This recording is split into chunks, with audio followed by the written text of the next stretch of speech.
नमस्कार आमी रूमी आपनादेर सबाइके आबारो एकटा नतून रेसिपिते स्वागत। आज आमी आपनादेर पाका आमेर दूध गोकुल पिठा बानानो देखाबो। एइभाবে एकबार पाका आमेर दूध गोकुल पिठाटा बाड़िते बानिये देखते पारेन। खेते किन्तु खूबই ভালো হয় আর বানানো কিন্তু একেবারে সহজ। আপনারা যে কেউ বাড়িতে খুব সহজে বানিয়ে ফেলতে পারবেন। রেসিপিটা শেষ পর্যন্ত দেখার জন্য আপনাদের কাছে অনুরোধ রইল। তো চলুন দারুণ স্বাদের পাকা আমের দুধ গোকুল পিঠাগুলো বানানো শুরু করা যাক। আর বাড়িতে বানালে কমেন্ট বক্সে জানাতে একেবারেই ভুলবেন না খেয়ে আপনাদের কেমন লাগলো। আমের গোকুল পিঠাটা বানানোর জন্য এখানে আমি একটা আমকে কেটে এইভাবে ছোট ছোট টুকরো করে রেখেছিলাম। সেই আমের টুকরোগুলো মিক্সির মধ্যে দিয়ে দিচ্ছি আর দিয়ে দিচ্ছি সামান্য পরিমাণ জল।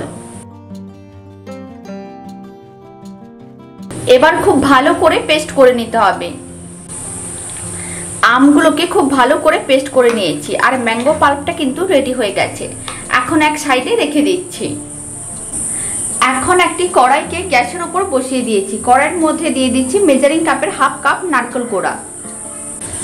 যতটা নারকেল কোড়া নিয়েছি তার হাফ আমি চিনি দিয়ে দিচ্ছি। 1/4 কাপ আমি চিনি দিলাম। এবার চিনিটা খুব ভালো করে মিশিয়ে নিতে হবে। মেল্ট হওয়ার জন্য অপেক্ষা করব।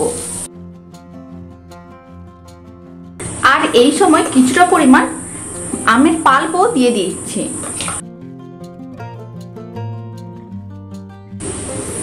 আমের পাল্পটাও খুব ভালো করে একসঙ্গে মিশিয়ে নিতে হবে।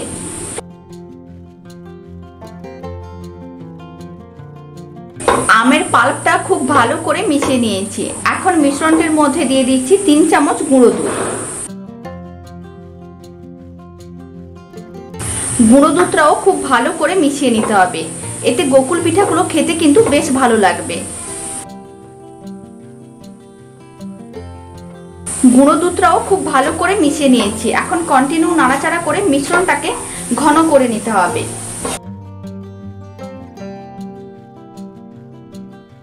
মিশ্রণটি কন্টিনিউ নাড়াচাড়া করে এইভাবে শুকনো শুকনো করে একটা ডোয়ের মতন বানিয়ে নিয়েছি। এখন ফ্লেমটা অফ করে দিচ্ছি আর মিশ্রণটাকে একটা প্লেটে নামিয়ে নিতে হবে। এখন মিশ্রণটাকে প্লেটে চারিদিকে ভালো করে ছড়িয়ে দিচ্ছি যাতে তাড়াতাড়ি ঠান্ডা হয়ে যায়। আগের থেকে অনেকটাই ঠান্ডা হয়ে গেছে। এখন আমি এর থেকে এইভাবে অল্প অল্প অংশ নিয়ে নিচ্ছি। প্রথমে এইভাবে বলের মতন করে বানিয়ে তারপরে প্রেস করে চ্যাপ্টা করে নিচ্ছি। একইভাবে অল্প করে অংশ নিয়ে প্রথমে গোল বলের মতন করে বানিয়ে নেবো, তারপরে চ্যাপ্টা করে নেবো। এখন আমি আপনাদের আরেকটা বানানো দেখিয়ে দিচ্ছি।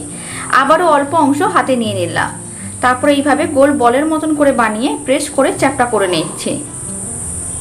এখন সমস্তগুলো রেডি করে নিচ্ছি, তারপর আমি একেবারে একসঙ্গে দেখাচ্ছি। সমস্ত অংশটাকে অল্প করে নিয়ে বলের মতন করে বানিয়ে প্রেস করে চ্যাপ্টা করে নিয়েছি। এখন এক সাইডে রেখে দিচ্ছি।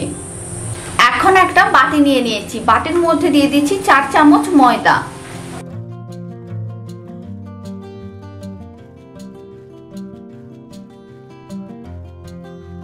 এবার পরিমাণ মতন জল দিয়ে একটা পাতলা ব্যাটার বানিয়ে নিতে হবে।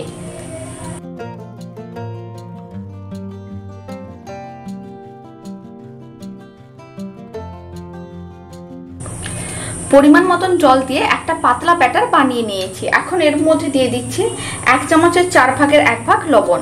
লবণটা ব্যাটারটির সঙ্গে ভালো করে মিশিয়ে নিতে হবে। অনেক সময় দুধের মধ্যে লবণ দিলে দুধটা কিন্তু কেটে যায়, তাই আমি ময়দার ব্যাটারটির মধ্যে লবণটা দিয়ে দিলাম। লবণটাও খুব ভালো করে মিশিয়ে নিয়েছি। এখন পিঠেগুলো বানিয়ে নিতে হবে। এখন একটি কড়াইকে গ্যাসের উপর বসিয়ে দিয়েছি। কড়াইয়ের মধ্যে দিয়ে দিয়েছি পরিমাণ মতন সাদা তেল।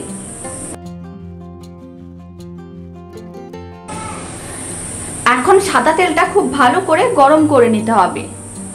তেলটা খুব ভালো করে গরম হয়ে গেছে। গোকুল পিঠা বানানোর জন্য যে লেচিগুলোকে গোল করে চ্যাপ্টা করে রেখেছিলাম সেইগুলো একটা নিয়ে নিলাম আর ব্যাটারটার মধ্যে এইভাবে দিয়ে দিলাম। এখন উল্টে পাল্টে নিতে হবে। তারপরে এক্সট্রা ব্যাটারটা ঝরিয়ে নিচ্ছি আর কড়াইয়ের মধ্যে দিয়ে দিচ্ছি।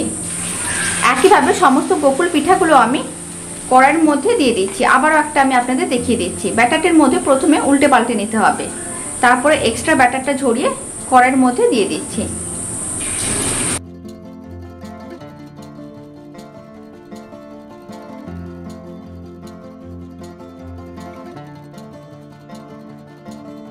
সমস্ত গোকুল পিঠেগুলো কড়াইয়ের মধ্যে দিয়ে দিয়েছি।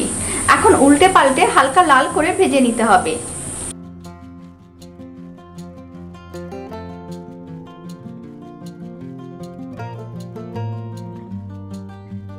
সমস্ত গোকুল পিঠাগুলোকে উল্টে পাল্টে হালকা লাল লাল করে ভেজে নিয়েছি। এর থেকে বেশি আর ভাজবো না, তাহলে কিন্তু শক্ত হয়ে যেতে পারে।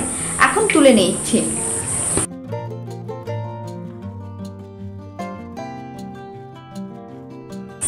এখন আর একটা কড়াইকে গ্যাসের উপর বসিয়ে দিয়েছি। বাকি যে আমের পাল্পটা আছে সেটা দিয়ে দিচ্ছি।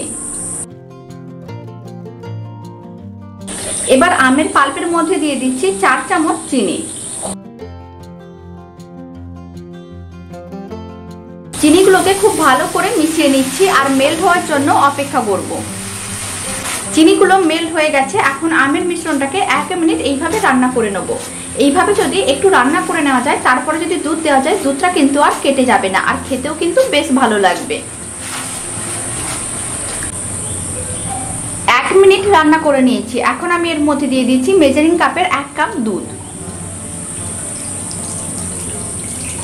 আর দিয়ে দিচ্ছি 3 চামচ গুঁড়ো দুধ। এতে দুধটা তাড়াতাড়ি ঘন হয়ে যাবে।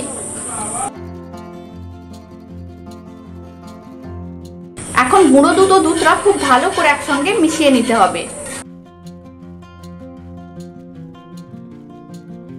সমস্ত কিছু একসঙ্গে খুব ভালো করে মিশিয়ে নিয়েছি। এখন দুধটাকে 1 মিনিট ভালো করে ফুটিয়ে নেব। গুঁড়ো দুধ দেওয়ার কারণে দুধটা কিন্তু অনেক তাড়াতাড়ি ঘন হয়ে যাবে। 1 মিনিট দুধটা খুব ভালো করে ফুটিয়ে নিয়েছি। দুধটা কিন্তু আগের থেকে অনেকটাই ঘন হয়ে গেছে। এখন আমি যে গোকুল পিঠাগুলো ভেজে রেখেছি সেইগুলো দুধের মধ্যে দিয়ে দিয়েছি।